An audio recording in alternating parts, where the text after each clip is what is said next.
Alright folks, welcome to another beer review.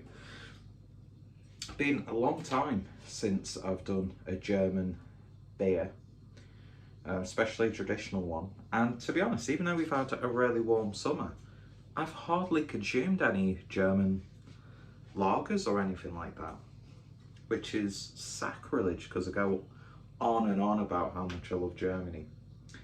But anyway, so this was one of a few beers that Adam, aka Mersey Beers, graciously picked up for me, because they're a shop that's fairly local to both of us that do deliveries, that had a really big sort of like clearance thing from what I can remember, and there were a lot of like German lagers, there was some like Eastern European stuff, even like a Pinta West Coast IPA, which I drank but didn't review. But yeah, so this was one of them, and this is the Maxlrainer Schloss Gold, 5.3% ABV. Unser trinkt Maxlrainer. My German is a little bit, is, what's the word, an understatement. My German's gone absolutely awful in the recent years. 5.3% ABV. So eine Bierspezialität der privaten oberbayerischen Schlossbrauerei Maxlrain, out of Maxlrain. Handwerklich gebraut mit Hallertauer Hopfen aus kontrolliertem Anbau und traditionellen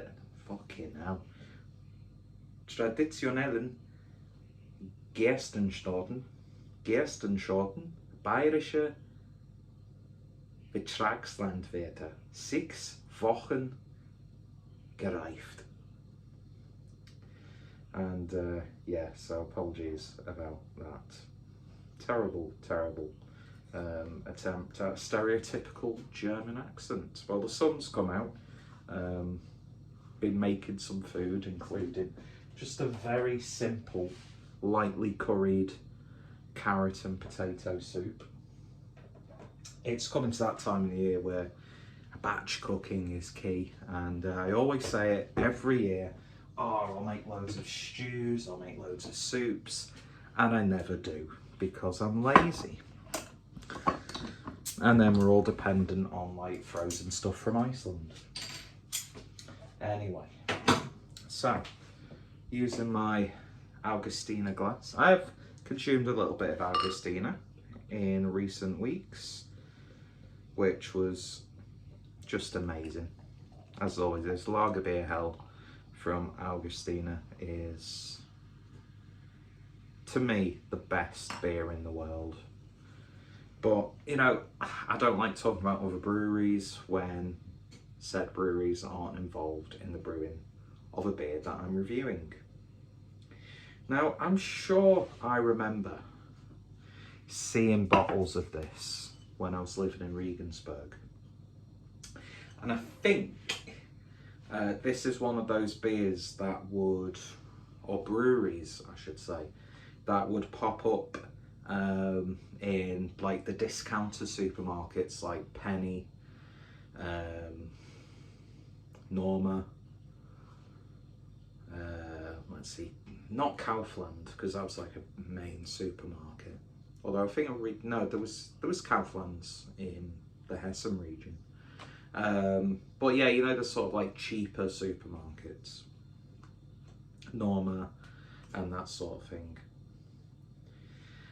where you get it for like ridiculously cheap, as you would expect. And it's good to see that, unless you go into a bar, like a craft beer bar, and getting yourself, for example, a bottle of Augustina, sometimes some bars like charging £5 or £6. Pretty standard, to be honest. But like the bottles, you can get Augustina now in booths, which, you know, it's a little bit of a trip for me to get to, but it's not impossible. And they're selling them really cheap, and yeah, considering, I mean, you still, if you're back in Germany, you guarantee pretty much 9 times out of 10 to pay less than €1 for a 500ml bottle of beer. But yeah, it's the whole culture of drinking in Germany is a little bit more sort of sensible. That's not to say you're not going to see, you know, kids going out getting pissed. That's not to say you're not going to see like alcoholics on the streets and on park benches and stuff and sat outside of train stations, which in Regensburg and especially in Munich, Jesus. So you're going to see that, but there's a little bit more of a, not sophisticated, but like a respectful sort of culture. I mean, the hospitals have, in the hospital shop, you can get bottles of local beer.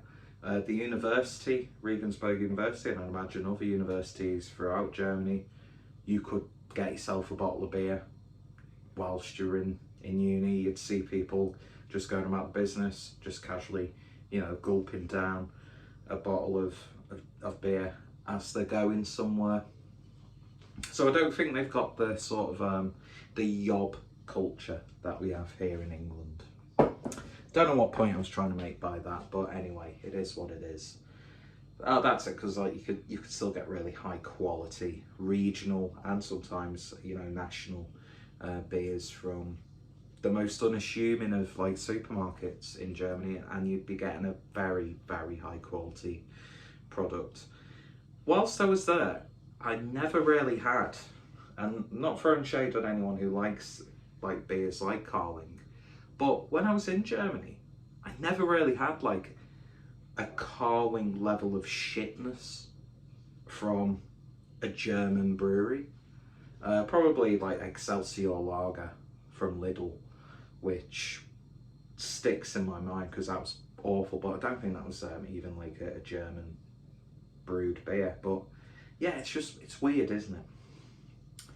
Anyway, but yeah, if you like Carling, I'll have the odd, you know, pint of Carling if it's there. But anyway. So yeah, I'm not too sure. With gold, I'd imagine that's along the lines of a Helles.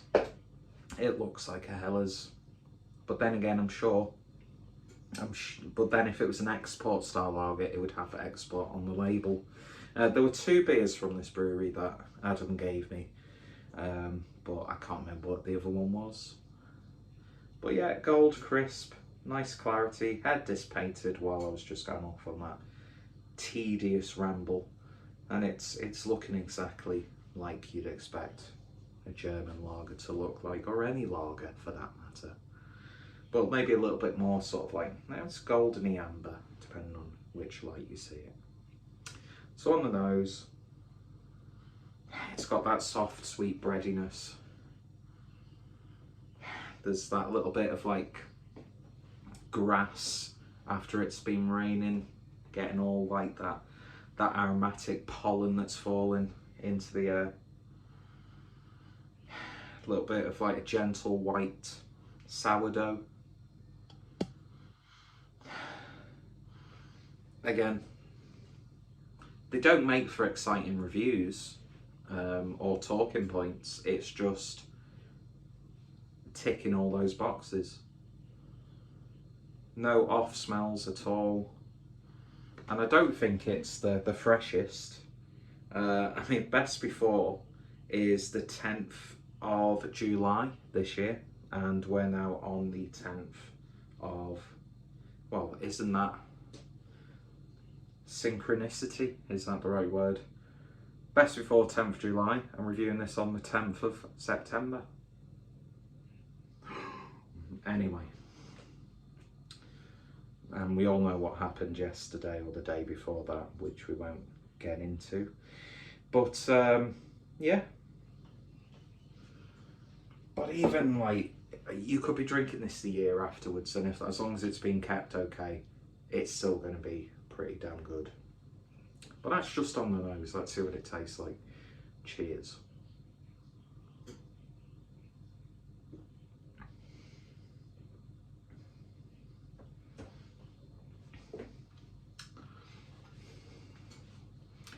Ticks all the boxes of what you expect.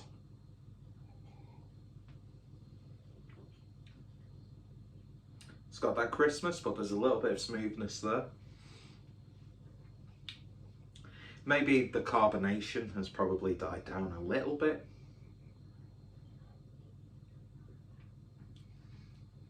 definitely a little bit more earthy on the flavour. That slight sweetness you got from the nose, not really getting it too much. Bready, biscuity. It's a very subtle hot bite on the back end in terms of the bitterness. Oh, but yeah, it's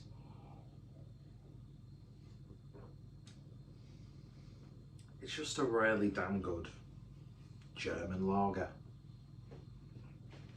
Is it going to be the best German lager you've had? Probably not. Do you know what I mean? But at the same time, just really good. It's what you want. It's what you expect. It delivers what you expect. There's nothing there that you can say in a negative way at all. And it's German brewing heritage in a glass.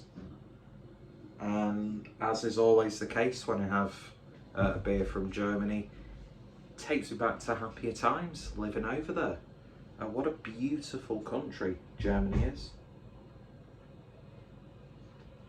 And no matter where you are, outside if you're like really remote, chances are you've got access to great and very affordable German lagers. And thankfully us here in the UK, we're getting so many more just like obscure, smaller like breweries out of Germany coming over. You're paying, you know, between £2 to £4 sometimes for a lager, maybe a little bit more if there's something like more highly regarded like a Doppelbock from certain breweries. But I've seen a big sort of change in, I mean, because of course there's so many more like established German craft breweries now, yeah, like Sudden Death, Superfreunde, First Biercheck, you've got Frau Gruber, Budelschip, just to name a few. But a lot of these guys have been going since like the early 2010s, if not prior to that. So yeah, so as a result of that and the appreciation for good German beers, more beers are becoming widely available, and prices, yeah, I mean, if you're in Germany you're going to be paying less than €1 or just over €1 for a lot of them. But to be honest, I think we've got a good sort of middle ground here in the UK for German beers. And it's going down an absolute treat. It really, really is. So that's the Maxlrainer Schloss Gold. Awesome stuff. Really, really is. What did you expect? So if you've tried this or any of the other beers from the brewery, let me know your thoughts, opinions down below. What's some of your favourite German lagers? And I said I'd be cooking tea, but I've not even started. I've just realised I've got some Greggs pasties in the oven and I'm not sure how long they've been in there for. Yeah, thank you for watching. Take care, stay safe, and yeah, I'm going to keep doing the peace sign, so 50. And dickhead here can't turn